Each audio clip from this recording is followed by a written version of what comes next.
নমস্কার শ্রোতা বন্ধুরা, ইয়ন্স গ্যালারিতে আপনাদের সবাইকে জানাই স্বাগতম। আমাদের আজকের নিবেদন শার্লক হোমস কাহিনী, সায়নদীপ ঘোষের কলমে Sherlock Holmes and the curse of Dracula. আজকের গল্পের বিভিন্ন চরিত্রে রয়েছে পার্থ মুখার্জি, সায়নদীপ, সূর্যশঙ্কর, রাজ, রনিত ও আমি নীলাঞ্জন। আবহ নির্মাণ সূর্য, প্রচ্ছদ অলঙ্করণ পিয়ালি। চলুন তাহলে শুনে নেওয়া যাক আমাদের আজকের নিবেদন।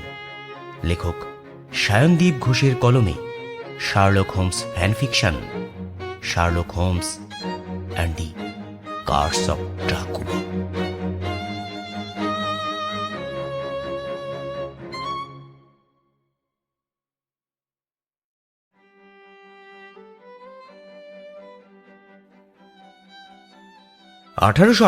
সালের নভেম্বরের মাঝামাঝি লন্ডনের আকাশ তখন কুয়াশার ভারে আচ্ছন্ন হয়ে পড়েছে।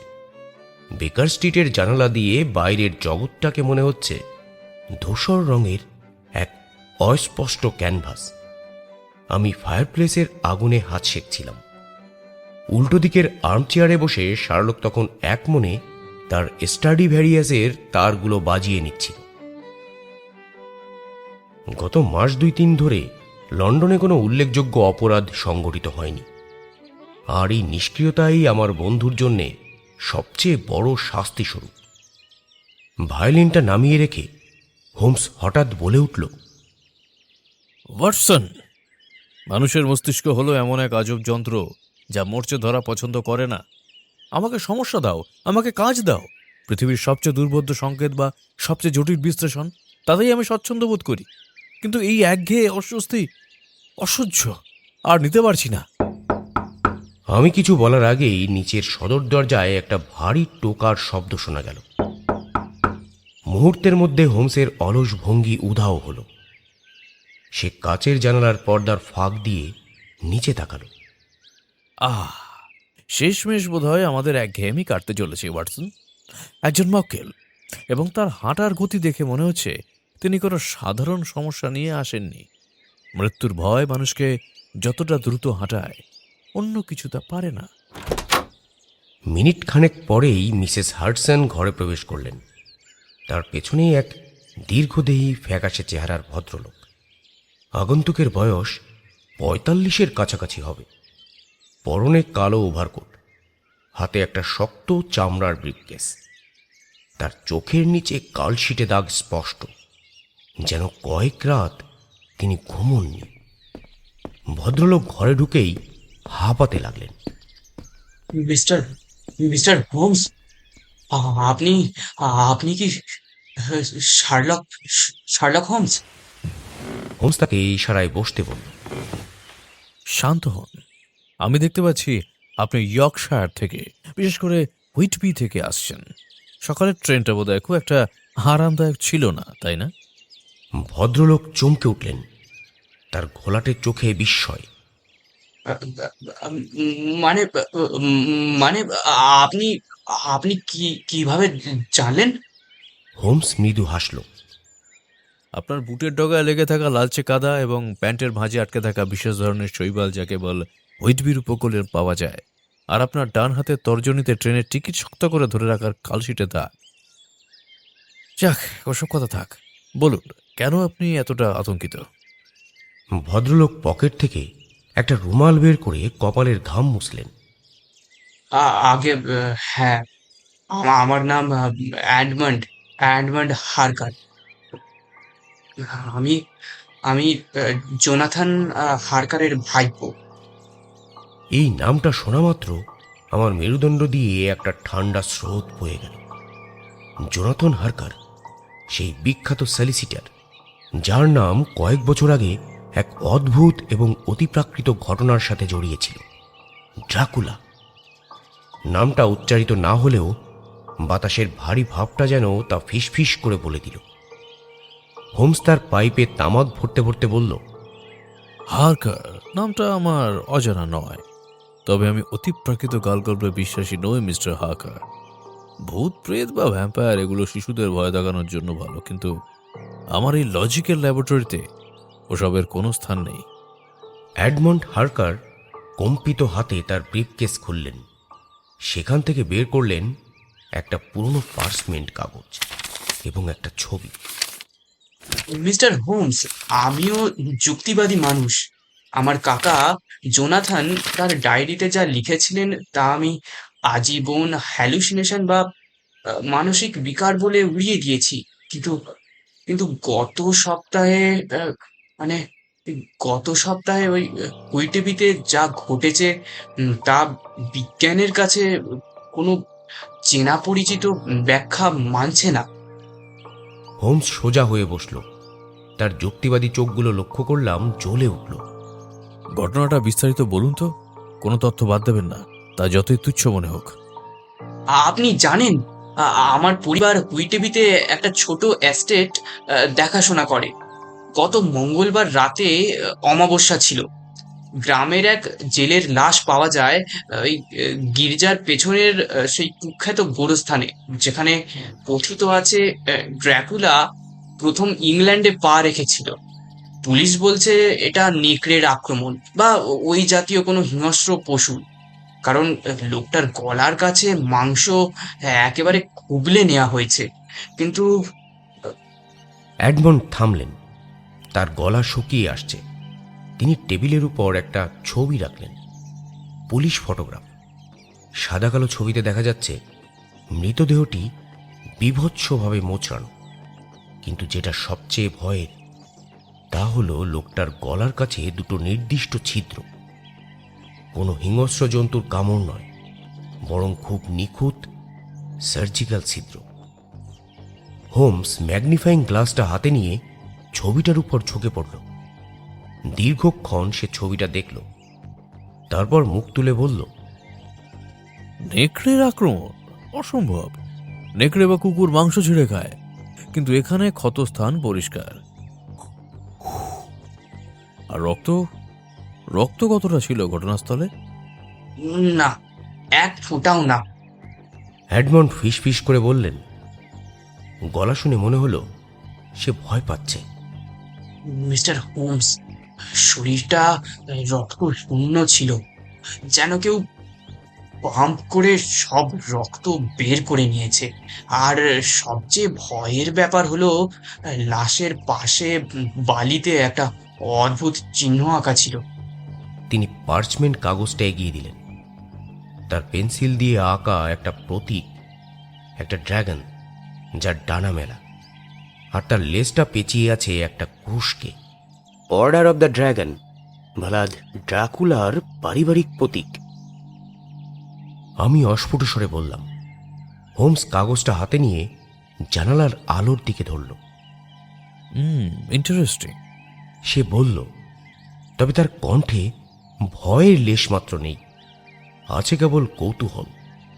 মিস্টার হার্কার, আপনি কি মনে করেন কয়েক শতাব্দী প্রাচীন এক মৃত কাউন্ট কবর থেকে উঠে এসে হুইটবির মানুষজনদের রক্ত খাচ্ছে? আমি জানি না, জানি না কিভাবে, আমি জানি না। এডমন্ড আর্তনাদ করে উঠলেন। কিন্তু সমস্যাটা ওই শুধুমাত্র লাশে নয়। গত পরশু রাতে আমি আমার শোবার ঘরের জানলায় কিছু একটা দেখেছি, কুয়াশার মতো একটা অবয়ব, কিন্তু তার চোখ দুটো জলজলে, লাল চোখ ছিল। আর সকালে উঠে দেখি আমার জানলার কাঁচে বাইরের দিকে নখের আঁচড়। মানুষ বা বাদুড় কারোর পক্ষেই দোতলায় ওই জানলায় পৌঁছানো সম্ভব নয়, বা কোনোভাবে যদি কোনো বাদুড় জাতীয় প্রাণী বা বাদুড়ই যদি ধরি, পৌঁছালেও ওই নখের আঁচড় সম্ভবই নয়। হোমস পাইপটা নামিয়ে রাখল। তার মুখ এখন গম্ভীর। মিস্টার হার্কার, আমি আপনাকে একটা আশ্বাস দিতে পারি, এটা যদি কোনো মানুষের কাজ হয় আমি তাকে আইনের হাতে তুলে দেবো। আর এটা যদি আপনারা যাকে বলছেন অভিশাপ বা অতি প্রাকৃত কিছু হয়, তবে আমি প্রমাণ করব যে এর পেছনেও পদার্থবিজ্ঞান এবং রসায়নের কোনো না কোনো সূত্র কাজ করছে। পৃথিবীতে অলৌকিক বলে কিছুই নেই, আছে কেবল অজানা বিজ্ঞান। আর যদি আপনিও ব্যাপারটা অলৌকিক ধরতেন তাহলে এখানে আসতেন না, রাইট? হোমস উঠে দাঁড়ালো। এবং ঘরের এক কোণে রাখা তার রাসায়নিক সরঞ্জামের দিকে এগিয়ে গেল। ওয়াটসন, ব্যাগে রিভলভার ভরে নাও, আর তোমার মেডিকেল কিটটা নিতে ভুলো না, বিশেষ করে সিলভার নাইট্রেট এবং কিছু শক্তিশালী অ্যান্টিসেপটিক। আমাদের আজ বিকেলেই হুইটবি রওনা হতে হবে। হুইটবি? আমি অবাক হয়ে বললাম। অবশ্যই। হোমস বলল। তার হাতে তখন একটা টেস্ট টিউব। মিস্টার হাকার, যে ছবিটি এনেছেন তাতে একটা জিনিস আপনারা লক্ষ্য করেননি। মৃতদেহের গলার ক্ষতের পাশে খুব সূক্ষ্ম একটা কালচে আভা আছে। ওটা কোনো দাঁতের দাগ নয়, ওটা কোনো ধাতব বস্তুর প্রতিক্রিয়া হতে পারে। হতে পারে কোনো বিষাক্ত ধাতু তৈরি সূচ। ভ্যাম্পায়ার যদি থেকেও থাকে, তবে এই আধুনিক যুগে সে দাঁত ব্যবহার করার চেয়ে সিরিঞ্জ ব্যবহার করতেই বেশি পছন্দ করছে বলে মনে হচ্ছে। এডমন্ড হার্কার কিছুটা আশ্বস্ত হলেন বলেই মনে হলো। আপনি কি তবে মনে করছেন এটা কোনো মানুষের কাজ? আমি এখনো কিছু মনে করছি না, আমি কেবল সম্ভাবনাগুলো যাচাই করছি। হোমস কোট গায়ে দিতে দিতে বলল, তবে একটা কথা মনে রাখবেন মিস্টার হাকার, অপরাধী যদি মানুষ হয় তবে সে পালাবে, আর যদি সে মানুষ না হয় তবে পালানোর প্রশ্নই আসে না। সেক্ষেত্রে শিকারী এবং শিকারের খেলাটা বেশ জমবে।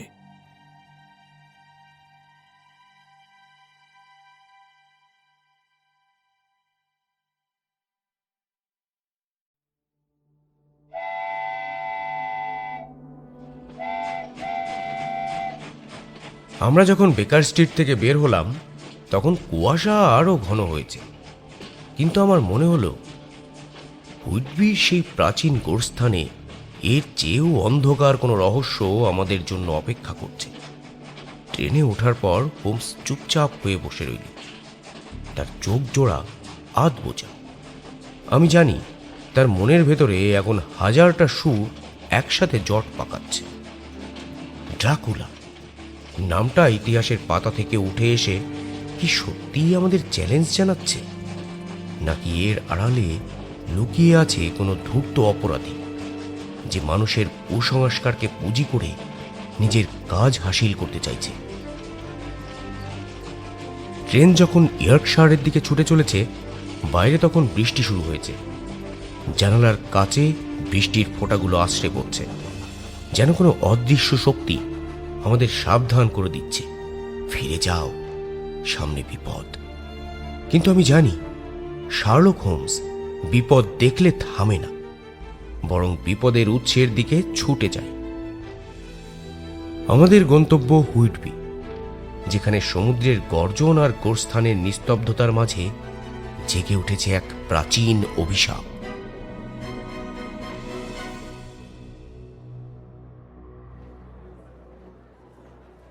ট্রেন যখন হুইটবি স্টেশনে এসে থামল, তখন সন্ধ্যা নেমে এসেছে। সমুদ্রের নোনা বাতাস আর পচা মাছের গন্ধ মিলেমিশে এক অদ্ভুত ভাবসা পরিবেশ তৈরি করেছে। স্টেশনের বাইরে ঘোড়ার গাড়ি দাঁড়িয়েছিল, কিন্তু হোমস সেদিকে ভ্রুক্ষেপও করল না। সে তার ওভারকোটের কলার তুলে দিয়ে বলল, ওয়াটসন, চলো। আমাদের প্রথম গন্তব্য কিন্তু পুলিশ স্টেশন বা মর্গ নয়, বরং সেই গোরস্থান। অপরাধীরা প্রমাণ খুঁজে ফেলার চেষ্টা করতে পারে, কিন্তু প্রকৃতি সময় মতো কোনো না কোনো চিহ্ন রেখে দেয়।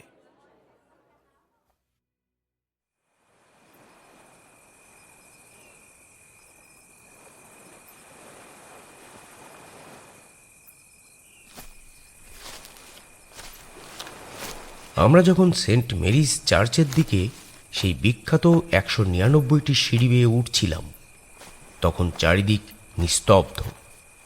নিচে উত্তাল সমুদ্রের গর্জন ছাড়া আর কোনো শব্দ নেই। এডমন্ড হার্কার আমাদের পথ দেখাচ্ছিলেন, তার চোখে মুখে স্পষ্ট ভীতি। গির্জার পেছনের গোরস্থানটি সত্যিই ভুতুড়ে। ভাঙা চোরা সমাধিফলকগুলো যেন কুয়াশার চাদর মুড়ি দিয়ে দাঁড়িয়ে আছে। যেখানে লাশটি পাওয়া গিয়েছিল, পুলিশ জায়গাটা দড়ি দিয়ে ঘিরে রেখেছে, কিন্তু স্থানীয় কনস্টেবলরা ভয়ে এর ত্রিসীমানায়ও নেই। হোমস দড়ির নিচ গলে ভেতরে ঢুকল। সে পকেট থেকে তার পোর্টেবল লণ্ঠন আর সেই বিখ্যাত ম্যাগনিফাইং গ্লাস বের করল। সে মাটিতে হামাগুড়ি দিয়ে বালির কণা পরীক্ষা করতে শুরু করল। আমি এবং মিস্টার হার্কার একপাশে দাঁড়িয়ে রইলাম। প্রায় 10 মিনিট পর হোমস উঠে দাঁড়াল। তার মুখে বিজয়ের হাসি। মিস্টার হাকার, আপনার গ্রামের লোকেরা বলছে ড্রাকুলা উড়ে এসে শিকার ধরেছে, তাই তো? Yes, yes mister Holmes. লাশের আশেপাশে কোনো পায়ের ছাপ ছিল না, কেবল বালি আর পাথর। মানুষ হলে তো হেঁটে আসবে, তাই না? হোমস লণ্ঠনটা একটা নির্দিষ্ট সমাধি ফলকের উপর ধরল। পাথরটা বেশ উঁচু এবং চওড়া। ওয়াটসন, এদিকে এসো। এই পাথরের উপরে শ্যালোটা দেখো। আমি কাছে গিয়ে দেখলাম পাথরের ওপরের সবুজ শ্যাওলার আস্তরণ জায়গায় জায়গায় উঠে গেছে, যেন শক্ত কিছু দিয়ে ঘষা লেগেছে। ওটা কিসের দাগ হোমস? রাবার। গ্লাসের নিচ থেকে মুখ না তুলেই হোমস বলল, খুব উন্নত মানের শক্ত রাবার, যা সাধারণত কারখানা শ্রমিক বা ইলেকট্রিশিয়ানদের জুতো নিচে থাকে।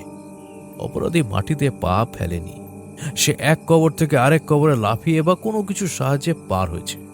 সে জিমন্যাস্টিক্সের দক্ষ, অথবা তার কাছে বিশেষ কোনো যান্ত্রিক ব্যবস্থা ছিল। এরপর সে বালিতে আঁকা সেই ড্রাগন চিহ্নের দিকে এগোল। চিহ্নটা বেশ বড়। হোমস সেটার গভীরতা মাপল। আশ্চর্য, চিহ্নটা আঙুল দিয়ে আঁকা হয়নি। এটা আঁকা হয়েছে কোনো সরু ধাতব দণ্ড দিয়ে, যার আগায় সম্ভবত প্লাটিনাম বা শক্ত কোনো ধাতুর টিপ ছিল। সাধারণ লাঠি বাড়িতে এমন মসৃণ দাগ কাটে না। তার মানে আমাদের ভ্যাম্পায়ার অত্যন্ত শৌখিন এবং সে বিজ্ঞানের ছাত্র। হোমস গম্ভীর স্বরে বলল, চলুন এবার লাশের সঙ্গে মোলাকাত করা যাক। মৃতদেহ অনেক সময় জীবিত মানুষের চেয়েও বেশি সত্য কথা বলে।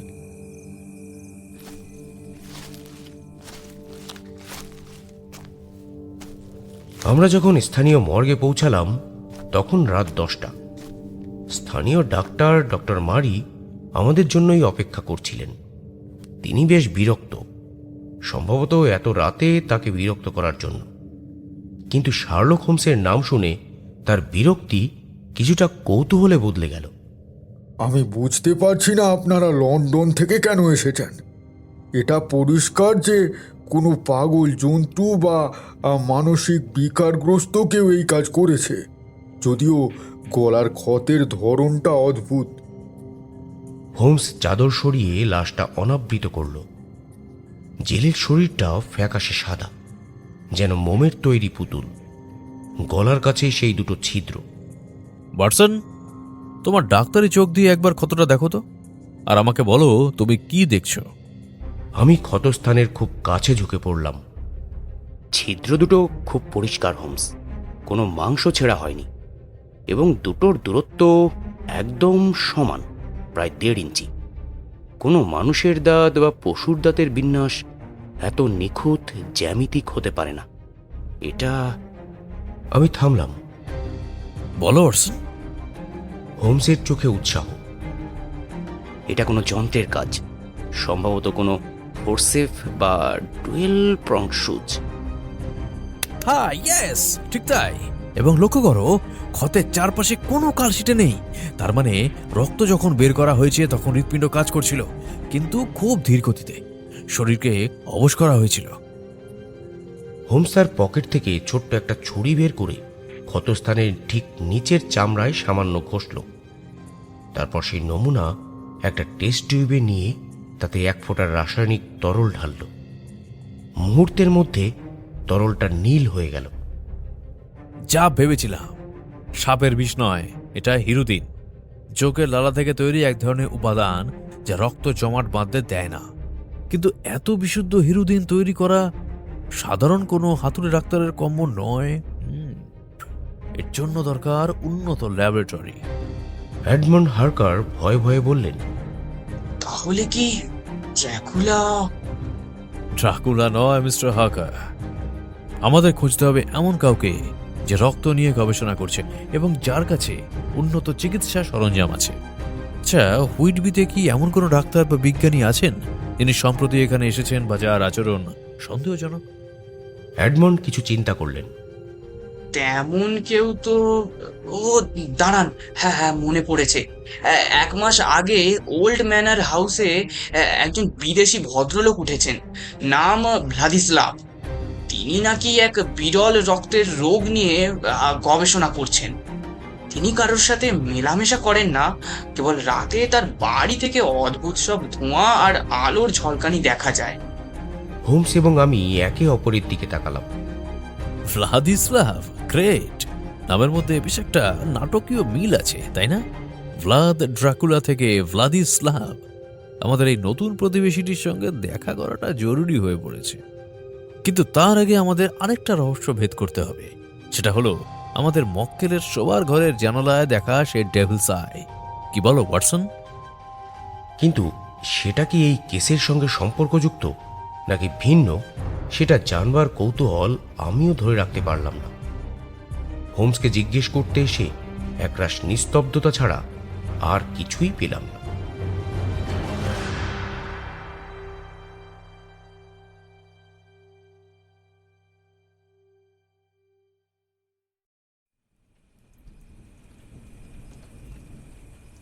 আমরা যখন হারকার স্টেটে ফিরে এলাম, রাত তখন গভীর।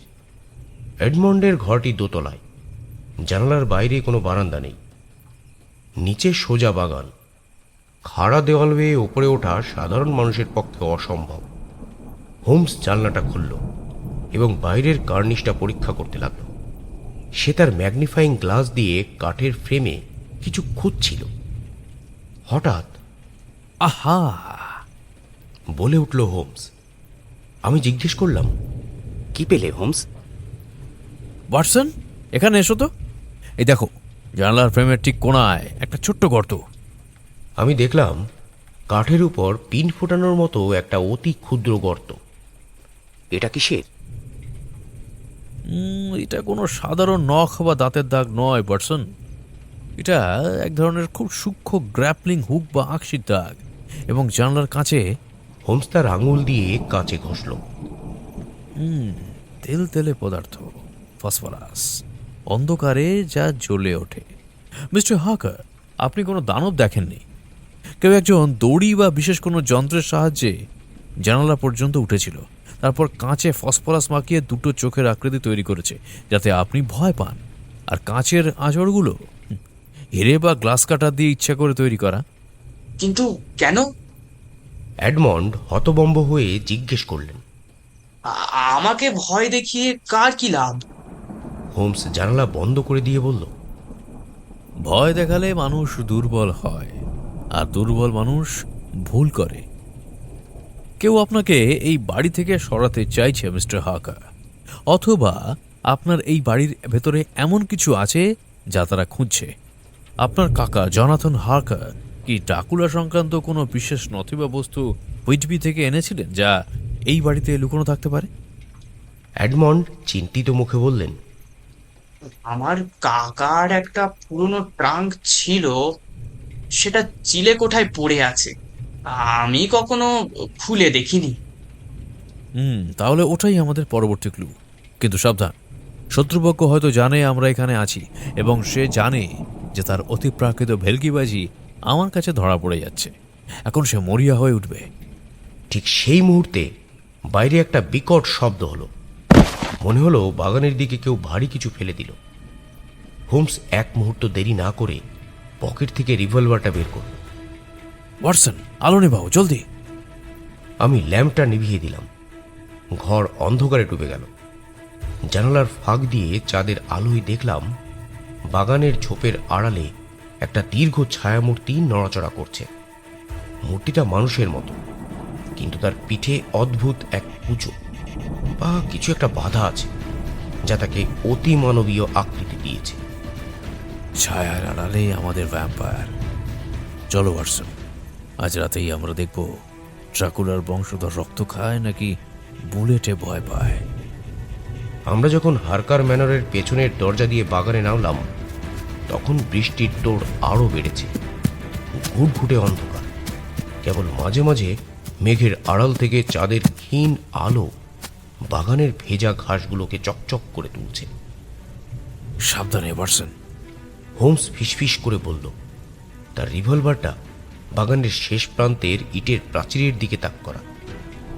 আমাদের বন্ধুটি সাধারণ চোর নয়, তার পালানোর পদ্ধতিও সাধারণ হবে না। ঝোপের আড়াল থেকে সেই কুজো আকৃতির ছায়ামূর্তিটা ছিটকে বেরিয়ে এলো। তার গতি অবিশ্বাস্য। মানুষ সাধারণত দৌড়ানোর সময় যেভাবে ছন্দ মেনে চলে, এর নড়াচড়া তেমন নয়। মনে হচ্ছে সে মাটির উপর দিয়ে গড়িয়ে বা লাফিয়ে চলছে। দাঁড়ান, নইলে গুলি করব। আমি চিৎকার করে উঠলাম। আমার গলার আওয়াজে মূর্তিটা থমকে দাঁড়ালো। এক মুহূর্তের জন্য সে আমাদের দিকে ফিরল। বিদ্যুতের ঝিলিক আকাশ চিরে গেল, আর সেই আলোয় আমি যা দেখলাম তাতে আমার রক্ত হিম হয়ে গেল। মুখটা ঢাকা এক অদ্ভুত মুখোশে, গ্যাস মাস্কের মতো দেখতে, যার চোখের অংশে দুটো লাল কাঁচ বসানো। সেই জন্যই আমরা জানালায় জল জলে লাল চোখ দেখেছিলাম। কিন্তু আবার বিস্ময়ের ঘোর কাটার আগেই মূর্তিটা এক অদ্ভুত কাণ্ড করল। সে প্রাচীরের দিকে ছুটল না, বরং প্রাচীরের সামনে গিয়ে হাঁটু মুড়ে বসল। পর মুহূর্তেই যেন কোনো অদৃশ্য স্প্রিং তাকে ধাক্কা দিল। সে এক লাফে প্রায় 10 ফুট উঁচু প্রাচীরের ওপারে অদৃশ্য হয়ে গেল। অসম্ভব, মানুষের পক্ষে অত উঁচুতে লাফানো অসম্ভব। হোমস, ওটা কি ছিল? তবে সত্যি কি অতিমানবীয় কিছু? হোমস ইতিমধ্যেই দৌড় শুরু করেছে। প্রাচীরের কাছে গিয়ে সে মাটিতে নিচু হয়ে কিছু একটা কুড়িয়ে নিল। প্রকৃতির নিয়ম ভাঙা অসম্ভব ওয়াটসন, কিন্তু তা বাঁকানো সম্ভব। প্রেতাত্মা নয়, ওটা ছিল হাইড্রোলিক্স এবং ইস্পাতের কারসাজি। সে তার লণ্ঠনের আলোয় হাতের বস্তুটা দেখালো। একটা ভেঙে যাওয়া মেটাল কয়েল এবং একটা সরু স্ক্রু। স্প্রিং হিট, জ্যাক লন্ডনের সেই পুরনো মিথ মনে আছে? আমাদের এই ভ্যাম্পায়ার তার জুতোর তলায় শক্তিশালী কয়েল স্প্রিং বা কম্প্রেসড এয়ার মেকানিজম ব্যবহার করছে। হাঁটু মুড়ে বসার সময় সে শক্তি সঞ্চয় করে, আর সোজা হওয়ার সময় সেই শক্তি তাকে উঁচুতে ছুড়ে দেয়। বাহ, বিশুদ্ধ পদার্থ বিজ্ঞান। কিন্তু সে গেল কোথায়? কাদার দাগ দেখো। হোমস প্রাচীরের গায়ে লেগে থাকা কাদার দিকে ইঙ্গিত করল। আমরা প্রাচীর টপকে অনেক কষ্টে ওপাশের রাস্তায় নামলাম। কাদা এবং বৃষ্টির মধ্যে আবছা পায়ের ছাপ অনুসরণ করে আমরা পৌঁছলাম সেই জরাজীর্ণ ওল্ড ম্যানর হাউসের সামনে। বাড়িটা দেখলেই গা ছমছম করে ওঠে। লতাগুল্মে ঢাকা, অধিকাংশ জানলা ভাঙা, কিন্তু একতলার একটা জানলা দিয়ে নীলাভ আলো বেরিয়ে আসছে। হোমস দরজায় টোকা দিল না। সে পকেট থেকে তার বিখ্যাত চুরির সরঞ্জাম বের করল। আইন আমাকে ক্ষমা করবে ওয়াটসন, কিন্তু বিজ্ঞানের অপব্যবহার দেখার জন্য আমি আদালতের বড় আনার অপেক্ষা করতে পারি না। মিনিটখানেক চেষ্টার পরই দরজাটা ক্যাচকোচ শব্দে খুলে গেল। ভেতরে ঢুকতেই নাকে এলো এক তীব্র কটু গন্ধ। পুরনো কাঠের গন্ধ নয়, বরং ফর্মালডিহাইড, ইথার এবং পোড়া সালফারের গন্ধ। হোমস নাকে রুমাল চেপে বলল, এটা ভ্যাম্পায়ারের ডেরা নয় ওয়াটসন, এটা একটা ল্যাবরেটরি। আমরা করিডোর ধরে সেই নীলাভ আলোর উৎসের দিকে এগোলাম। ঘরের দরজাটা আধ খোলা। ভেতরে যা দেখলাম তা কোনো হরর গল্পের চেয়ে কম নয়। বিশাল হলঘরটিকে একটা অত্যাধুনিক গবেষণাগারে রূপান্তরিত করা হয়েছে। ঘরের মাঝখানে কাচের জারে ভর্তি নানা রঙের তরল। এক কোণে একটা বড় জেনারেটর নিচু স্বরে গর্জন করছে, আর টেবিলের উপর শুইয়ে রাখা রয়েছে একটা মৃতদেহ। তবে সেটা মানুষের নয়। ভালো করে তাকিয়ে দেখলাম সেটা একটা বড় আকৃতির কুকুর, যার শরীর থেকে নল দিয়ে রক্ত বের করে একটা সেন্ট্রিফিউজ মেশিনে ঢোকানো হচ্ছে। ঘরের অন্য প্রান্তে একটা চেয়ারে বসে আছেন এক ব্যক্তি। তার পরনে সাদা অ্যাপ্রন, কিন্তু তাতে রক্তের ছিটে। তার হাতে একটা মাইক্রোস্কোপ। আমাদের পায়ের শব্দে তিনি মুখ তুললেন।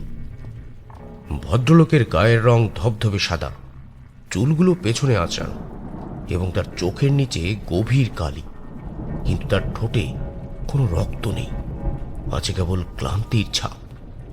ভদ্রলোক শান্ত গলায় বললেন, শার্লক হোমস এবং ডাক্তার ওয়াটসন, আপনারা আমার গবেষণায় ব্যাঘাত ঘটাতে এসেছেন। এমনভাবে যেন তিনি আশা করেই ছিলেন। তার কণ্ঠে পূর্ব ইউরোপীয় টান স্পষ্ট। হোমস তার রিভলভারটা নামিয়ে রাখল, কিন্তু তার দৃষ্টি ছিল তীক্ষ্ণ। ডক্টর ভ্লাদিস্লাভ, আমি অনুমান করছি নাকি আমি আপনাকে কাউন্ট ড্রাকুলা বলে সম্বোধন করব? ভ্লাদিস্লাভ শুকনো হাসলেন। ড্রাকুলা ওই মূর্খ গ্রামবাসীদের বানানো গল্প। আমি একজন বিজ্ঞানী মিস্টার হোমস। আমি হেমাটোলজিস্ট। ভ্লাদিস্লাভ এবার উঠে দাঁড়ালেন। খুন? আমি কাউকে খুন করিনি ডাক্তার। আমি কেবল মৃতদেহ ব্যবহার করেছি। যে জেলে মারা গেছে সে হার্ট অ্যাটাকে মারা গেছে। ময়না তদন্ত করলেই বুঝতেন। আমি কেবল তার শরীর থেকে তাজা রক্তটুকু নিয়েছি আমার পরীক্ষার জন্য। লাশ কবর দেওয়ার পর তার রক্তের আর কি প্রয়োজন ছিল? কিন্তু কেন? হোমস প্রশ্ন করল। তার চোখ ঘুরছে ঘরের যান্ত্রিক সরঞ্জামগুলোর উপর। কেন এত রক্তের প্রয়োজন আপনার? আর এই যান্ত্রিক পোশাক পরে ভয় দেখানোর নাটক কেন? ভ্লাদিস্লাভ একটা টেস্ট টিউব হাতে নিলেন, তাতে গাঢ় লাল তরল। কারণ আমি এমন এক রোগের চিকিৎসা খুঁজছি যাতে রক্ত বিষিয়ে যায়। লিউকেমিয়া এবং একটি বিরল ধরনের রক্তশূন্যতা। আমার নিজের শরীরেই এই রোগ বাসা বেঁধেছে মিস্টার হোমস। দেখুন দেখুন। তিনি তার হাতলওয়ালা আস্তিন গুটিয়ে নিলেন।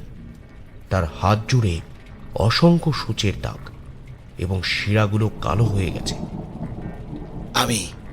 আমি বাঁচতে চাই এবং আমি বিশ্বাস করি মানুষের রক্তের প্লাজমায় এমন কিছু উপাদান আছে যা এই রোগ সারাতে পারে। কিন্তু চার্চ এবং আইন আমাকে জীবন্ত মানুষের উপর পরীক্ষা করতে দেবে না। তাই আমাকে বিকল্প পথ বেছে নিতে হয়েছে। ভ্যাম্পায়ারের গুজব আমাকে গ্রামবাসীদের কৌতূহল থেকে দূরে রাখে। ভয় কেউ এই বাড়ির কাছে ঘেঁষে না, আর আমি শান্তিতে আমার কাজ করতে পারি। হোমস এগিয়ে গিয়ে মাইক্রোস্কোপের স্লাইডটা দেখল।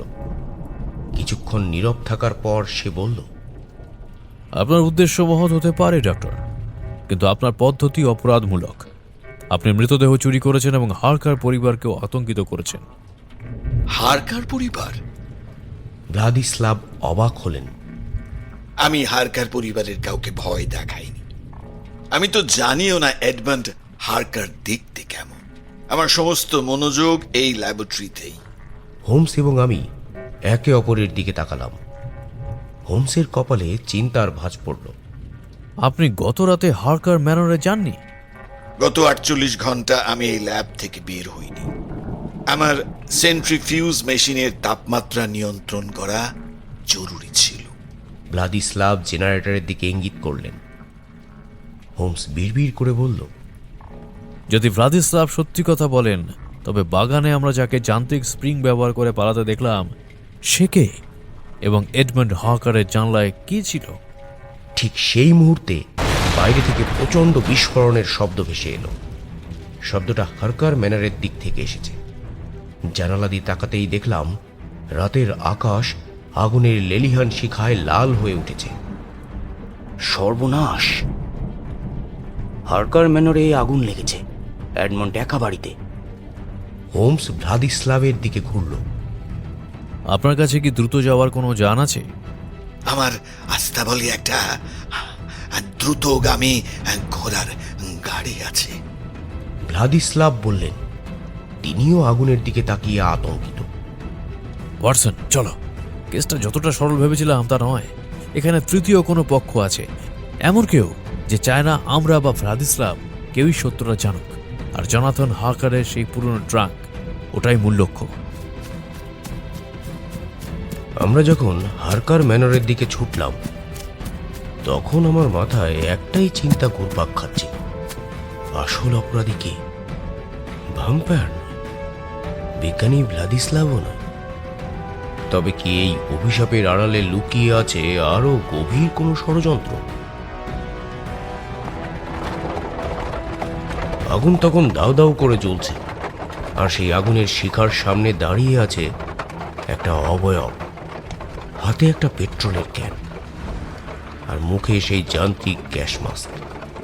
সে আমাদের দেখে পালালো না, বরং আগুনের দিকে হাত বাড়িয়ে যেন কাউকে আহ্বান জানালো। হোমস ঘোড়ার গাড়ি থেকে লাফিয়ে নামল। খেলা শুরু হলো ওয়াটসন। আসল শয়তানের মুখোশ খোলার সময় এসেছে। হারকার ম্যানরের সামনে যখন আমাদের ঘোড়ার গাড়ি এসে ব্রেক কষে থামল, তখন দৃশ্যটি ছিল নরকের এক জীবন্ত প্রতিচ্ছবি। দোতলা ম্যানর বাড়িটির একাংশ দাউ দাউ করে জ্বলছে। আগুনের লেলিহান শিখা রাতের কালো আকাশকে কমলা ও রক্তিম বর্ণে রাঙিয়ে দিয়েছে। জানালার কাঁচ ভাঙার শব্দ এবং কাঠের বিম ধসে পড়ার কড়কড় আওয়াজ সমুদ্রের গর্জনকে ছাপিয়ে যাচ্ছে। হোমস গাড়ি থেকে লাফিয়ে নামল। তার মুখে কোনো ভাবান্তর নেই, কেবল জোয়ালটা শক্ত।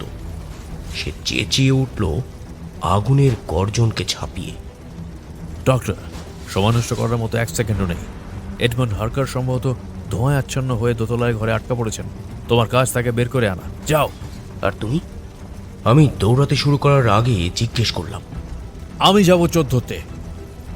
হোমসের দৃষ্টি তখন বাড়ির চিলেকোঠার জালনার দিকে, যেখানে আগুনের শিখা এখনো পৌঁছয়নি, কিন্তু কালো ধোঁয়া কুণ্ডলি পাকিয়ে বের হচ্ছে।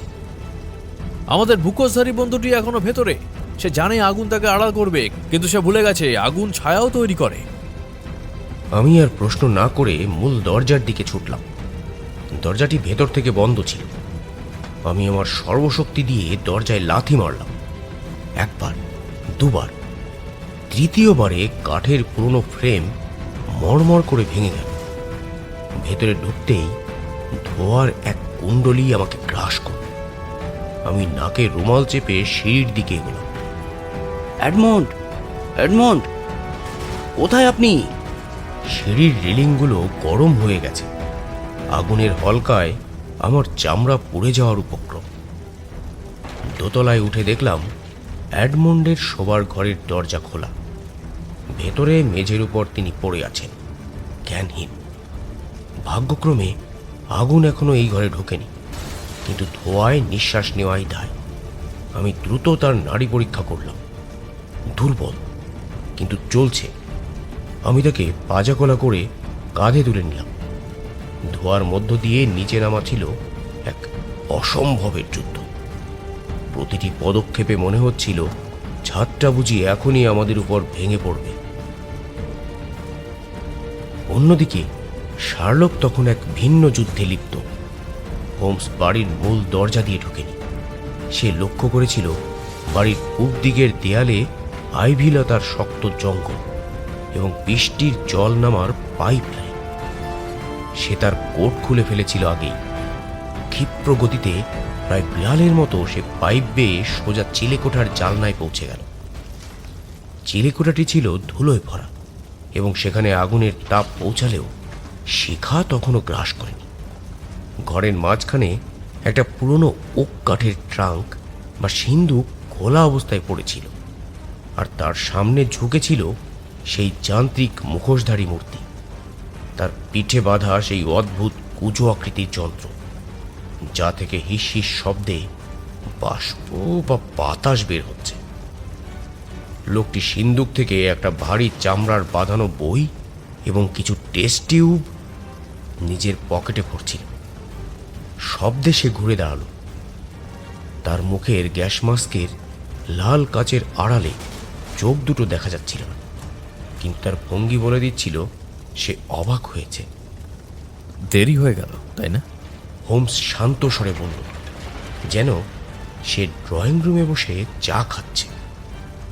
জনাথন হাকারের ডায়েরি এবং ভ্লাদ ড্রাকুলার রক্তের নমুনা, এগুলোই তো আপনার লক্ষ্য ছিল, তাই না? কিন্তু দুঃখের বিষয়, ওগুলো নিয়ে আপনি এখান থেকে বেরোতে পারবেন না। মুখোশধারী লোকটি কোনো কথা বলল না। সে তার ডান হাতটি তুলল। তার হাতের গ্লাভসে ধাতব নখর লাগানো, যা আগুনের আলোয় ঝিলিক দিয়ে উঠল। সে এক লাফে হোমসের দিকে তেড়ে এল। সে সরে গেল এবং লোকটির হাতে থাকা ধাতব নখর কাঠের কাঠের বিমে গেঁথে গেল। সেই সুযোগে হোমস লোকটির পকেট থেকে সেই চামড়ার ডায়েরিটা ছিনিয়ে নেওয়ার চেষ্টা করল। শুরু হলো এক অসম লড়াই। লোকটি শারীরিকভাবে অত্যন্ত শক্তিশালী, তার উপর তার শরীরে থাকা যান্ত্রিক স্কেলিটন তাকে বাড়তি শক্তি দিচ্ছিল। সে এক ঝটকায় হাত ছাড়িয়ে নিল এবং উল্টো হাতে হোমসের বুকে আঘাত করল। হোমস ছিটকে গিয়ে দেয়ালের গায়ে পড়ল। তার ঠোঁট কেটে রক্ত বের হচ্ছে, কিন্তু সে হাসল। হাইড্রোলিক পাঞ্চ, চমৎকার ইঞ্জিনিয়ারিং। আপনি নিশ্চয়ই রয়্যাল সোসাইটি অফ ইঞ্জিনিয়ারিং এর কেউ হবেন, অথবা বহিষ্কৃত কেউ।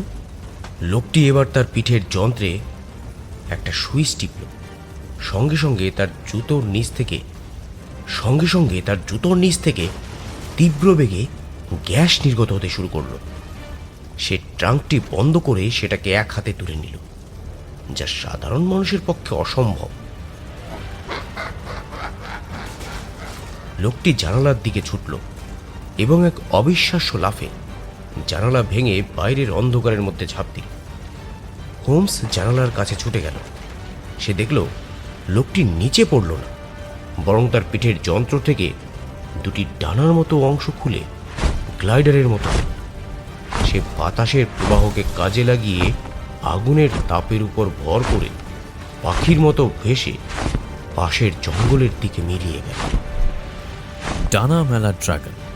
হোমস বিড়বিড় করে বলল, মিস্টার হাকারের বর্ণনা ভুল ছিল না, তবে জীববিজ্ঞানের বদলে এটি ছিল অ্যারোডায়নামিক্স।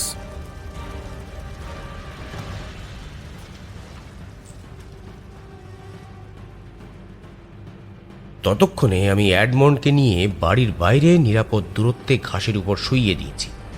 স্থানীয় দমকল বাহিনী এবং গ্রামবাসীরা বালতি নিয়ে আগুন নেভানোর আপ্রাণ চেষ্টা করছে। হোমস যখন আমার পাশে এসে দাঁড়ালো, তার চেহারা ধোঁয়ায় কালো হয়ে গেছে, জামা কাপড় ছিঁড়ে গেছে, কিন্তু তার হাতে ধরা আছে একটা ছোট নীল মলাটের নোটবুক। ট্রাঙ্কটা নিয়ে গেল? আমি হতাশ হয়ে জিজ্ঞেস করলাম। ট্রাঙ্কটা নিয়ে গেছে ওয়াটসন। হোমস বলল, তার শ্বাস প্রশ্বাস দ্রুত। কিন্তু আসল রত্নটা সে পেলে গেছে, অথবা বলা ভালো, আমি সেটা তার পকেট থেকে হাতিয়ে নিতে সক্ষম হয়েছি যখন সে আমাকে ঘুষি মারছিল। হোমস হাতের নোটবুকটি দেখাল। জনাথন হাকারের ব্যক্তিগত ফিল্ড নোটস। ট্রাঙ্কে যা ছিল তা হয়তো মূল্যবান, কিন্তু এই নোটবুকে আছে সেই চাবিকাঠি যা আমাদের এই রহস্যের মূলে নিয়ে যাবে।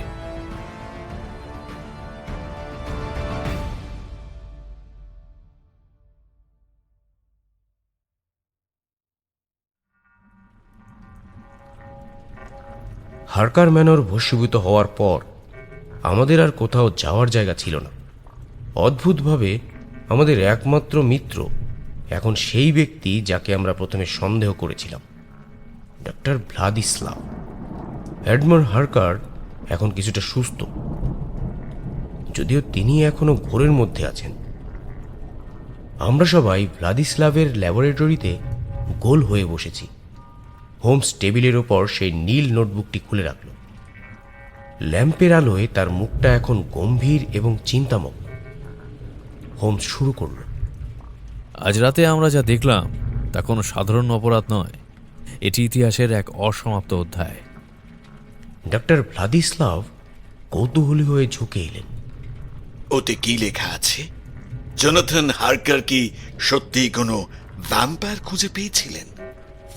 হোমস পাতা উল্টাতে উল্টাতে বলল, জনাথন হাকার যা খুঁজে পেয়েছিলেন তা ভ্যাম্পায়ার নয়, তিনি খুঁজে পেয়েছিলেন একটি বিরল জেনেটিক মিউটেশন।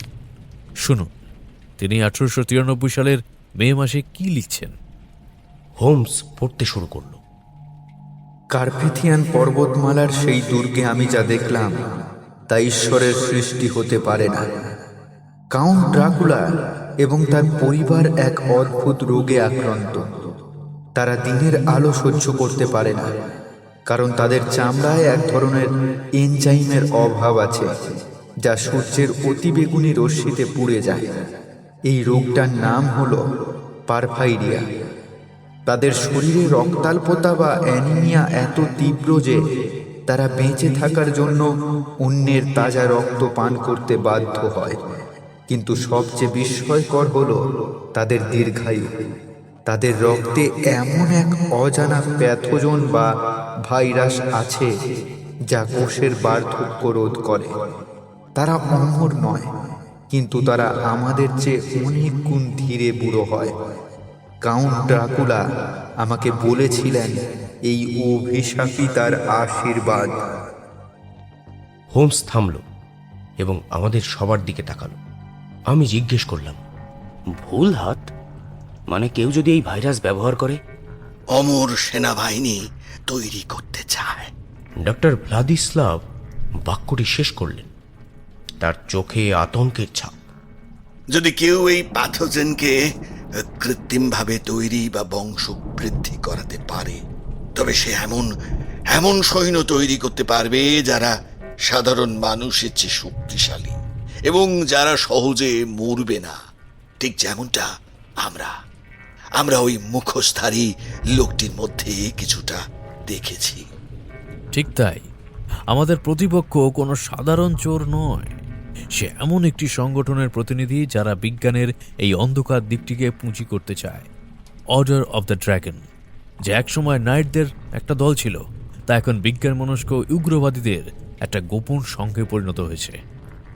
কিন্তু কিন্তু লোকটি কে ছিল? এডমন্ড দুর্বল স্বরে জিজ্ঞেস করলেন। সে কিভাবে জানলো এই ট্রাঙ্কের কথা? হোমস পকেট থেকে একটা ছোট ধাতব টুকরো বের করল। এটা একটা গিয়ারের ভাঙা অংশ, যা সে চিলেকোঠার মেঝে থেকে কুড়িয়েছিল। লড়াইয়ের সময় আমি এটা তার পিঠের যন্ত্র থেকে ছিঁড়ে নিয়েছিলাম। এটি একটি বিশেষ ধরনের সংকর ধাতু, ভ্যান্টিয়াম স্টিল, যা সাধারণত খুব উচ্চমানের অটোমোবাইল বা সামরিক যন্ত্রাংশে ব্যবহৃত হয়। ইংল্যান্ডে মাত্র 2টি কারখানা আছে যারা এই মানের গিয়ার তৈরি করে, একটি ম্যানচেস্টারে এবং অন্যটি। হোমস একটু থামল, তার মুখে এক রহস্যময় হাসি। অন্যটি লন্ডনের খুব কাছেই ডার্টফোর্ডে, Crane and Com engineering works. Crane নামটা আমার চেনা চেনা লাগলো। হ্যাঁ ওয়াটসন, গত বছর রয়্যাল সোসাইটি থেকে বহিষ্কৃত প্রতিভাবান কিন্তু উন্মাদ ইঞ্জিনিয়ার ভিক্টর ক্রেন, তার বিরুদ্ধে অভিযোগ ছিল তিনি মানুষের শারীরিক ক্ষমতা বাড়ানোর জন্য অনৈতিক যান্ত্রিক পরীক্ষা নিরীক্ষা করছিলেন। তিনি বিশ্বাস করতেন যে মানুষ এবং যন্ত্রের সংমিশ্রণই হল বিবর্তনের পরবর্তী ধাপ। তাহলে ওই মুখোশধারী ব্যক্তি ভিক্টর ক্রেন? আমি অবাক হয়ে বললাম, না, ভিক্টর ক্রেন নিজে এই কাজ করবে না। সে পঙ্গু।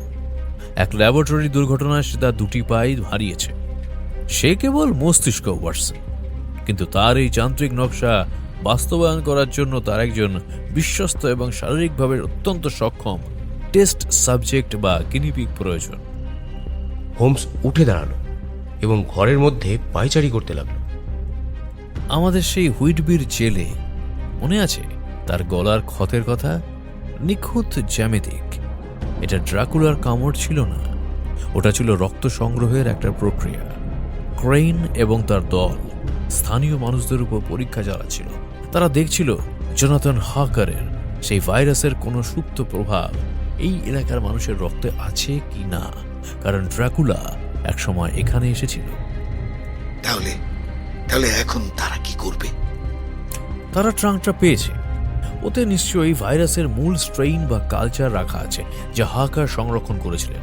ক্রেন এখন তার ডার্টফোর্ডের কারখানায় বসে সেটার প্রতিলিপি তৈরি করবে, এবং একবার যদি সে সফল হয় তবে সে কেবল একজন সুপার সোলজার তৈরি করবে না, সে হাজার হাজার তৈরি করবে। ব্রিটিশ সাম্রাজ্য এক ভয়াবহ হুমকির মুখে।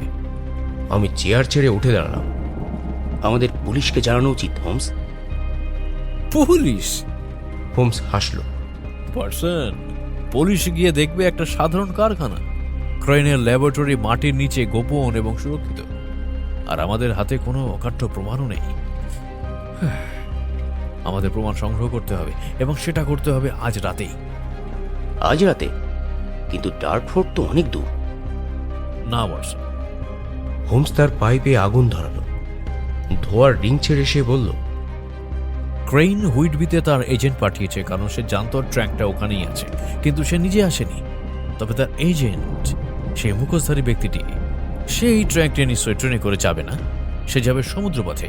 হুইটবি একটি বন্দরনগরী ওয়াটসন, এবং আজ রাতে একটি বিশেষ কার্গো জাহাজ ডক ছাড়ার কথা, দ্য ডিমিটার।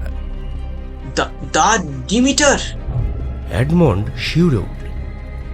যে জাহাজে করে ড্র্যাকুলা ইংল্যান্ডে এসেছিল। ইতিহাস পুনরাবৃত্তি পছন্দ করে ওয়াটসন। জাহাজটি আজ ভোর 4টের সময় ছাড়বে। আমাদের হাতে মাত্র 3 ঘন্টা সময় আছে। আমাদের ওই জাহাজে উঠতে হবে ওয়াটসন। ট্রাঙ্কটি উদ্ধার করতে হবে এবং ওই যান্ত্রিক দানবকে থামাতে হবে। ডক্টর ভ্লাদিস্লাভ, আপনার ল্যাবে কি কোনো শক্তিশালী অ্যাসিড বা ক্ষয়কারী রাসায়নিক আছে যা ধাতু গড়িয়ে দিতে পারে? ভ্লাদিস্লাভ মাথা নাড়লেন।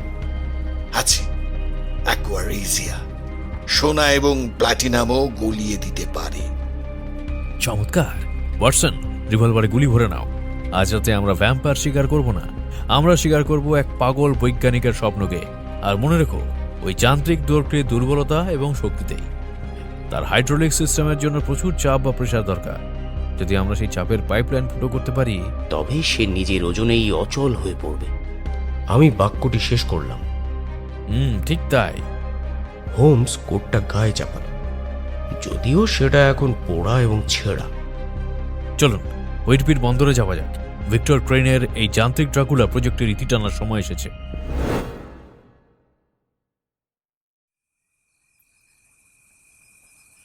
আমরা যখন ল্যাবরেটরি থেকে বের হলাম তখন বৃষ্টি থেমে গেছে, কিন্তু সমুদ্রের দিক থেকে আসা বাতাস এখন আরও ঠান্ডা।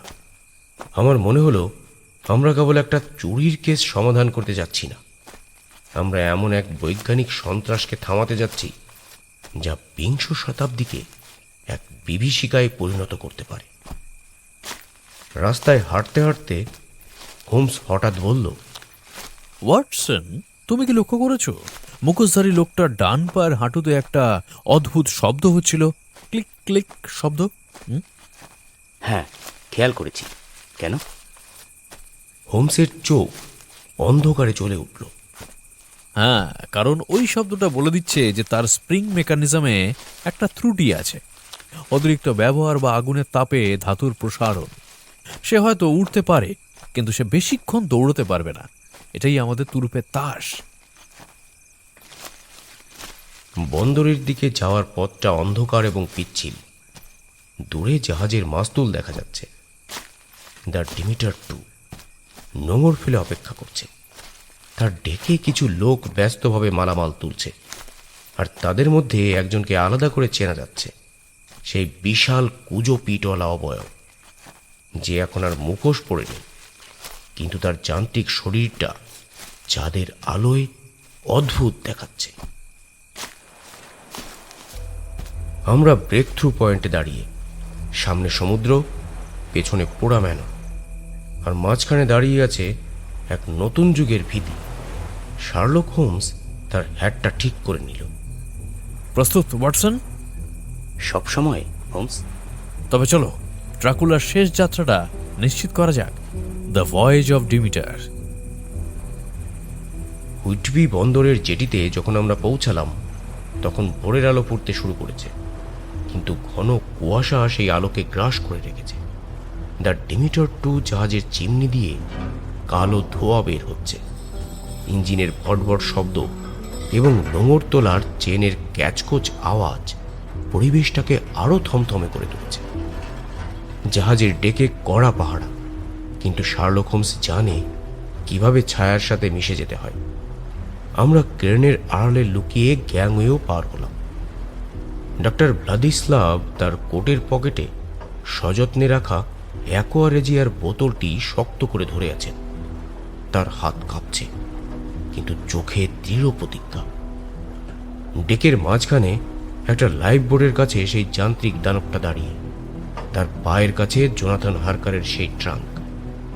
লোকটা এখন আর মুখোশ পরে নেই, তার মুখ ভর্তি দাড়ি এবং চোখে এক উন্মাদ হিংস্রতা। তার পুরো শরীর জুড়ে জড়ানো ধাতব পাইপ এবং পিস্টনগুলো বাষ্পের চাপে হিস হিস করছে। সে সমুদ্রের দিকে তাকিয়ে হাসছিল। বিজয়ের হাসি। দেরি করবেন না। হোমস আমাদের দিকে ফিসফিস করে বলল, জাহাজ ছাড়তে আর মাত্র 5 মিনিট বাকি। একবার মাস সমুদ্রে পৌঁছলে ওকে আর তাড়ানো যাবে না। হোমস আড়াল থেকে বেরিয়ে এলো। আশা করি সমুদ্রের হাওয়া আপনার যান্ত্রিক ফুসফুসের জন্য উপকারী হবে। লোকটি চমকে ঘুরে দাঁড়ালো। আমাদের দেখে তার মুখে ঘৃণার হাসি ফুটে উঠল। শার্লক হোমস, আপনি তো দেখছি খুব নাছোড়বান্দা, কিন্তু এবার আপনার লজিক আপনাকে বাঁচাতে পারবে না। ভিক্টর ক্রেনের এই আবিষ্কারের সামনে আপনি তুচ্ছ। সে ট্রাঙ্কটা এক হাতে তুলে নিল, যেন ওটা একটা পালকের মতো হালকা। এই ট্রাঙ্ক টাটফোর্ড পৌঁছবে, আর সেখান থেকে শুরু হবে নতুন সাম্রাজ্য, অমর সৈন্যদের যুগ। অমরত্ব প্রকৃতির নিয়ম বিরুদ্ধ। হোমস শান্ত গলায় বলল, ধীর পায়ে এগোতে এগোতে। আর আপনার ওই হাইড্রোলিক্স স্যুট, ওটা ডান হাঁটুর ভাল্বটা লিক করছে। আপনি কি শুনতে পাচ্ছেন না? লোকটি বিভ্রান্ত হয়ে নিজের হাঁটুর দিকে তাকালো। ঠিক সেই মুহূর্তটি হোমস চাইছিল। এখন ভ্লাদিস্লাভ, এখন! হোমস চিৎকার করল। ডক্টর ভ্লাদিস্লাভ এক মুহূর্ত দেরি করলেন না। তিনি অ্যাসিডের বোতলটা সজোরে ছুঁড়ে মারলেন লোকটার ডান হাঁটুর জয়েন্ট লক্ষ্য করে। কাচের বোতল ভেঙে গেল এবং হলদেটে তরল ধাতু তার চামড়ার উপর ছড়িয়ে পড়ল। মুহূর্তের মধ্যে এক তীব্র ধোঁয়া এবং পোড়া গন্ধে বাতাস ভারী হয়ে উঠল। ধাতুর গিয়ারগুলো গলতে শুরু করল। লোকটি যন্ত্রণায় এবং রাগে গর্জন করে উঠল। সে আমাদের দিকে তেড়ে আসার চেষ্টা করল, কিন্তু তার ডান পা আর নড়ল না। অ্যাসিডের প্রতিক্রিয়ায় হাইড্রোলিক পাইপ ফেটে গেছে। ফুটো দিয়ে প্রচণ্ড চাপে গরম তেল এবং বাষ্প ছিটকে বের হতে লাগল। আমার পা, আমার পা! সে আর্তনাদ করে উঠল। ভারসাম্য হারিয়ে সে ডেকের উপর হুমড়ি খেয়ে পড়ল। তার যান্ত্রিক শরীরের বিশাল ওজন এখন তার নিজেরই শত্রু। কিন্তু পতনের সময় তার হাত থেকে সেই ট্রাঙ্কটি ছিটকে গেল। ট্রাঙ্কটি ডেকের কিনারে পিছলে গিয়ে রেলিংয়ে ধাক্কা খেল। রেলিংটি আগে থেকেই জং ধরা ছিল। ভারী ট্রাঙ্কের ধাক্কায় সেটি মরমর করে ভেঙে গেল। না, না! হোমস এবং লোকটি দুজনেই চিৎকার করে উঠল।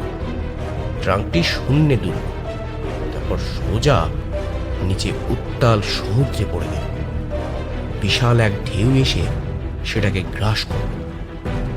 জোনাথন হার্কারের বছরের পর বছর ধরে জমানো গবেষণা, ড্রাকুলার ভাইরাসের মূল নমুনা, সবকিছু চোখের পলকে অতল গহ্বরে তলিয়ে গেল।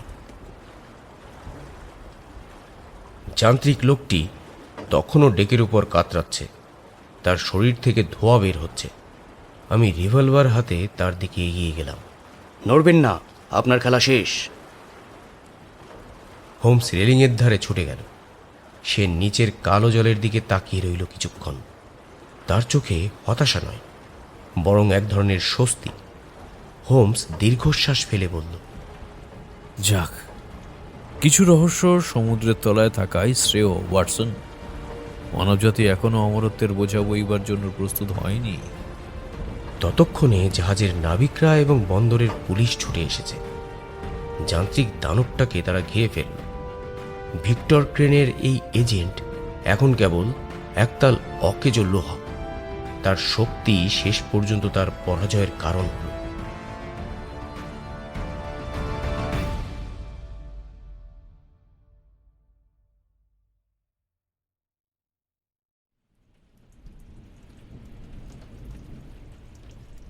এক সপ্তাহ পর 221 বেকার স্ট্রিট। লন্ডনে ফিরে আসার পর জীবন আবার তার স্বাভাবিক ছন্দে ফিরে এসেছে। ফায়ারপ্লেসের আগুনটা দাউ দাউ করে জ্বলছে। বাইরে ঝিরঝিরে বৃষ্টি। হোমস তার ভায়োলিনটা হাতে নিয়ে জানালার পাশে দাঁড়িয়ে। কেসটা কি সত্যি শেষ হলো হোমস? খবরের কাগজটা নামিয়ে রেখে আমি জিজ্ঞেস করলাম। খবরের কাগজে লিখেছে হুইটবি বন্দরে এক পাগলের কাণ্ড। কেউ আসল সত্যটা জানল না। হোমস ভায়োলিনে এক বিষাদমাখা সুর তুলে বলল, সত্য সবসময় খবরের কাগজের শিরোনাম হতে চায় না, ওয়াটসন। ভিক্টর ক্রেইন পলাতক। তার ল্যাবরেটরিতে পুলিশ আনা দিয়েছিল, কিন্তু সে আগেই পালিয়েছে। তবে তার মূল অস্ত্র, সেই ভাইরাস, এখন উত্তর সাগরের নিচে মাছের খাদ্য। তার স্বপ্ন চূর্ণ হয়েছে। আর ড্রাকুলা, সেই অভিশাপ। আচ্ছা, জোনাথন হার্কার কি কাউন্টের আগে লন্ডনে এসেছিল নাকি পরে? জনশ্রুতি বলে কাউন্ট এখানে আগে এসেছিল, আবার জোনাথনও কার্বেথিয়ান পাহাড়ে গিয়েছিল, তারপর লন্ডনে, এবং ওই স্টেটেই লুকিয়ে রাখল। ব্যাপারটা কি গোলমেলে না? আমি জিজ্ঞেস করলাম। হোমস ঘুরে দাঁড়ালো, তার চোখে সেই চিরচেনা দীপ্তি। ড্রাকুলা কোনো অতিপ্রাকৃত সত্তা ছিল না, ওয়াটসন। সে ছিল একটি সায়েন্টিফিক এনোমালি। আমরা যা বুঝতে পারি না তাকেই আমরা ভয় পাই এবং অলৌকিক বলে নাম দিই। কিন্তু লজিকের আলোয় সব অন্ধকারই দূর হয়। বলি শোনো, আমার অনুমান হলো এই যে ড্রাকুলা কোনো একক ব্যক্তি নয়, বরং একটি বংশগত অভিশাপ বা জেনেটিক এনোমালি, যা বহু শতাব্দী ধরে টিকে আছে। কয়েকশো বছর আগে ড্রাকুলা বংশের কেউ হয়তো হুইটবিতে এসেছিলেন, যার ফলে ওই লোককথার জন্ম। কিন্তু আমাদের পরিচিত জোনাথন হার্কার কার্পেথিয়ান পাহাড়ের দুর্গে গিয়ে যা দেখেছিলেন তা ছিল সেই ভাইরাসের একটি জীবন্ত এবং আধুনিক নমুনা। জোনাথন হার্কার যখন সেখান থেকে পালিয়ে নমুনা নিয়ে লন্ডনে ফেরেন, তিনি অত্যন্ত চতুরতার সঙ্গে সেই ট্রাঙ্কটি লুকোনোর জন্য হুইটবিকেই বেছে নিয়েছিলেন। কেন জানো? কারণ যেখানে আগে থেকেই ড্রাকুলার কুসংস্কার রাজত্ব করছে, সেখানে নতুন করে ড্রাকুলার ভাইরাসের অস্তিত্ব কেউ সন্দেহ করবে না। তিনি চেয়েছিলেন এই প্রাচীন অভিশাপকে আধুনিক বিজ্ঞান দিয়ে প্রতিষেধক তৈরি করতে, কিন্তু সেসব অবধি পারেননি। আর জোনাথনকে বন্দি করে রাখা হয়েছিল কেন? কিংবা সে যে এই স্যাম্পেল নিয়ে এলো, তাতে কিছু হয়নি? ওয়াটসন, তোমার কি মনে হয় ড্রাকুলা জোনাথনকে কেবল আতিথেয়তা করার জন্য আটকে রেখেছিলেন? একদমই নয়। জোনাথন পেশায় সলিসিটার হলেও আদতে ছিলেন একজন দক্ষ বিজ্ঞানী। ড্রাকুলা চেয়েছিলেন জোনাথনের বৈজ্ঞানিক জ্ঞানকে ব্যবহার করে নিজের বংশগত রোগ বা ওই ভাইরাসের একটি স্থায়ী সমাধান বের করতে। জোনাথনকে তিনি গেস্ট নয়, বরং একজন রিসার্চ প্রিজনার হিসেবে আটকে রেখেছিলেন। কিন্তু হোমস, জোনাথন যখন নমুনা নিয়ে পালিয়ে এলেন, তখন ড্রাকুলা তাকে বাধা দিলেন না কেন? বা পরে তাকে খুঁজে বের করার চেষ্টা করলেন না কেন? লজিক খুব সহজ, ওয়াটসন। জোনাথন যখন পালাচ্ছিলেন তখন ড্রাকুলা তাকে রুখতে পারেননি, কারণ সেই সময় তিনি নিজেই হয়তো তার শারীরিক দুর্বলতা বা হাইবারনেশন পিরিয়ডের মধ্যে দিয়ে যাচ্ছিলেন। পরফাইরিয়া বা ওই প্যাথোজেনের প্রভাবে তাদের শরীর মাঝে মাঝে অত্যন্ত নিস্তেজ হয়ে পড়ে। জোনাথন সেই সুযোগটাই নিয়েছিলেন। আর পরে কেন ব্যবস্থা নেননি? কারণ জোনাথন প্রথমত পালিয়ে সরাসরি লন্ডনের ভিড়ে মিশে গিয়েছিলেন। ড্রাকুলা জানতেন যে জোনাথনের কাছে কোনো অতিপ্রাকৃত শক্তি নেই, কিন্তু তার আছে বিজ্ঞান। ড্রাকুলা হয়তো ভেবেছিলেন জোনাথন ভয় পেয়ে ওই নমুনা নষ্ট করে ফেলবেন অথবা চুপচাপ থাকবেন, কিন্তু তিনি জানতেন না যে জোনাথন সেই নমুনা আর ডায়েরি অত্যন্ত গোপনে হুইটবির মতো এক জনশূন্য জায়গায় লুকিয়ে রাখবেন।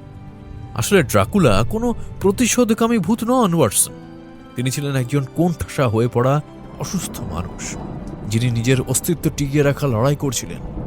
জোনাথন পালিয়ে আসায় তার সেই শেষ আশাটুকুও শেষ হয়ে গিয়েছিল, আর তাই তিনি নতুন করে কোনো ঝুঁকি না নিয়ে নিজেকে সরিয়ে নিয়েছিলেন। তাই আর নতুন করে লোকটোক লাগিয়ে ঝামেলা বাড়াতে চাননি, এই আর কি। ড্রাকুলা জানতেন জোনাথনের মতো বিজ্ঞানীর সাথে লড়াই করার চেয়ে অন্ধকারে লুকিয়ে থাকায় বেশি নিরাপদ। আর তাছাড়া মেরে দিলে আর এক ঝামেলা শুরু হতো। তার চেয়ে ভয় ভয় রেখে দিয়ে চেয়েছিল। মেরে ফেলবার চেয়ে মারবার ভয়টা আরো বিপজ্জনক, ওয়াটসন। কিন্তু এখানে আমাদের কাউন্টের মনস্তত্ত্ব বুঝতে হবে। কাউন্ট জোনাথনকে সরাসরি মারতে চাননি, বরং তাকে মানসিকভাবে পঙ্গু করে দিতে চেয়েছিলেন। তিনি জানতেন জোনাথনকে মেরে ফেললে লন্ডনের পুলিশ এবং স্কটল্যান্ড ইয়ার্ড তদন্তে নামবে, আর তাতে তার অস্তিত্ব বিপন্ন হতে পারে। তার চেয়ে জোনাথনকে যদি প্রতি পদে পদে এই ভয় রাখা যায় যে ড্রাকুলা যে কোনো সময় ফিরে আসতে পারে, তবে জোনাথন নিজেই ভয় কুঁকড়ে থাকবেন এবং ওই বিভীষিকার কথা কাউকে বলার সাহস পাবেন না। ড্রাকুলার পরিকল্পনা সফল হয়েছিল কারণ জোনাথন সত্যি ওই নমুনাটি তালাবন্ধ করে কোনো এক কোণে ফেলে রেখেছিলেন। আর জোনাথন এই স্যাম্পল নিয়ে এসেছিল একটি নিজস্ব স্বার্থে বটে, কেননা এই রোগের কারণ ও প্রতিষেধক যদি সে আবিষ্কার করে ফেলতে পারত, বিশ্বজোড়া তার খ্যাতি হতো, কিন্তু ভবিষ্যতের কথা ভেবেই আর এগোয়নি। এই ক্রেইন লোকটা খুবই ধূর্ত, ঠিক খবর পেয়েই গিয়েছিল। কিন্তু হোমস, যদি নমুনাটি জোনাথনের অবহেলায় নষ্টই হয়ে থাকে, তবে ভিক্টর ক্রেন কেন সেটা চুরি করতে মরিয়া হয়ে উঠেছিল? সেখানেই তো ক্রেনের শয়তানি বুদ্ধি কাজ করেছে ওয়াটসন। ক্রেন জানতেন যে ভাইরাসের আসল নমুনা হয়তো তার সক্রিয়তা হারিয়েছে, কিন্তু তার জেনেটিক কোড বা মৃত কোষগুলো তখনও জোনাথনের ওই স্পেসিমেনে রয়ে গেছে। ক্রেন একজন আধুনিক বিজ্ঞানী। সে চেয়েছিল ওই মৃত প্রায় ভাইরাসকে রিভার্স ইঞ্জিনিয়ারিংয়ের মাধ্যমে নতুন করে ভাইরাসটিকে রিঅ্যানিমেট বা জীবিত করতে।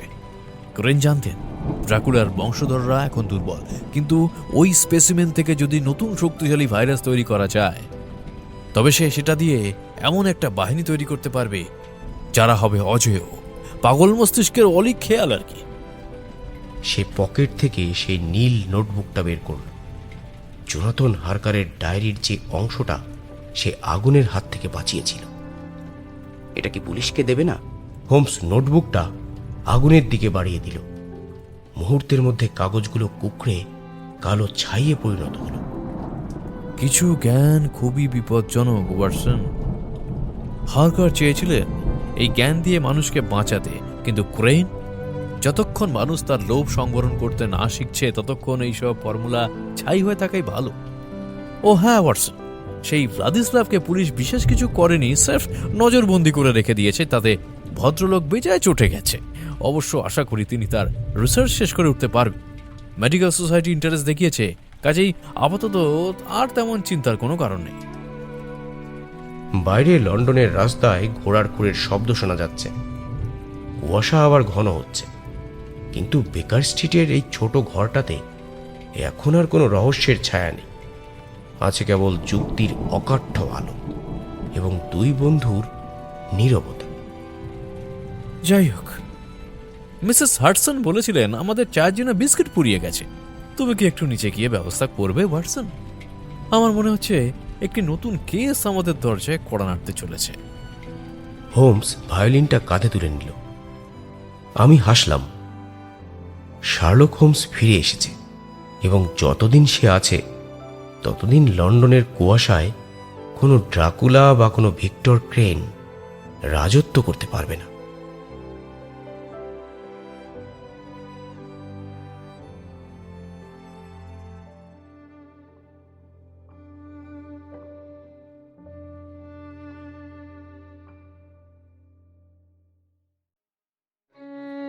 কেমন লাগলো আমাদের আজকের নিবেদন অবশ্যই কমেন্ট করে জানাতে ভুলবেন না।